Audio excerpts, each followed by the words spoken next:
everyone, and welcome to my review of Once Upon a Time's Season 4 finale, Operation Mongoose, Part 1 and Part 2. The premise of the finale in the first hour and a half is actually really easy. Pretty much Isaac, the author, made this alternate world where the villains win and the heroes lose. And in this alternate world, Snow White has taken the threshold of the evil queen, Charming is somehow the huntsman, Regina is now Bandit Snow White, and because the author couldn't write Emma out, he put Emma in a tower guarded by Dragon Lily. And I kind of thought, oh, Emma's taken on the role of Rapunzel, and I kind of liked that idea. Now, this episode is primarily focused on Jared Gilmore for almost the entire width of the episode until he breaks Isaac's spell. Now, the one thing I don't like about this episode is Jared Gilmore alone isn't really a strong actor. Particularly when he was younger with Emma, he was a bit more believable because he was just like that young, innocent child. But just from his acting now, I don't know, I was a little bit off balance with him. I wasn't really believing him 99% of the time. So when he was interacting with Lana Priya, when he was interacting with Jennifer Morrison, I was like, oh, thank God, that's a little bit more refreshing. That's just what works. Henry by himself is not really that interesting to me. But overall, I like the premise of the episode. I mean, in the season 3 finale, we had an alternate timeline, or time traveling, which created the alternate timeline, which was affected throughout all of season 4, as we all know. And now here we have an alternate reality. Pretty much Henry's goal is to fix what Isaac has done and bring them back to Storybrooke and save them. So he finds Regina, and at first Regina doesn't believe him, and Regina says, go find your real mom, or your other mother. And he finds Emma by tracking down Captain Hook. And Blackbeard also gets a little cameo because Blackbeard got a happy ending being the captain of the Jolly Roger.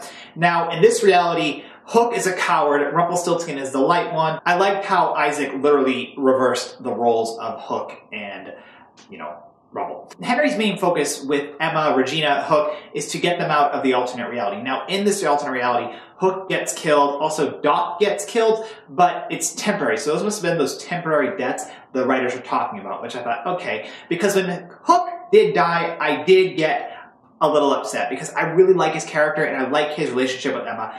And his death made Emma speak to alternate Regina because Emma in this reality, remembers everything. And she said, I didn't get to say I love you to him and now I never got the chance to. So, like I said, everyone is thinking that Regina's kiss to Robin Hood will, break Isaac's spell. And that doesn't happen. What happens is Regina is going to crash the wedding and Rumple the Light One is informed by Isaac to stop Regina from crashing the wedding. And obviously Emma and Henry are with them. And she opens up the church door and she sees Robin Hood about to marry Zelena, and he sees her, but then Regina kind of turns around and sees Rumpelstiltskin, who doesn't want to lose his happiness as the Light One, about to kill Henry because Emma did get knocked out. And in this alternate reality, Emma doesn't have any magic, which is also a little bit reflective of how when Emma was in the Enchanted Forest last time, her magic was gone too. And so Regina then saves Henry. So after Regina saved Henry from Rumple's sword, Regina pretty much is on the verge of death, and Robin Hood goes and, he's cupping her head, and he's hoping Regina doesn't die, and then Zelena comes over and goes, she's ruining my day, and we see her hand turn green, which I liked that, Regina's sacrifice is able to even alter the book slightly. And then Henry becomes the second author. Now, that's been on the internet for a while, I believe, or the theory of him becoming the author, and I guess it makes sense. So he takes Regina's blood because in that reality, Regina is the Light One, or the Savior, not even the Light One, and Henry fixes the alternate reality, and then they get brought out of the book. And then everything seems to be normal, but the big problem in Storybrooke is Rumple is dying, and Belle goes to Emma, and Belle is like, I need help, I don't know what to do.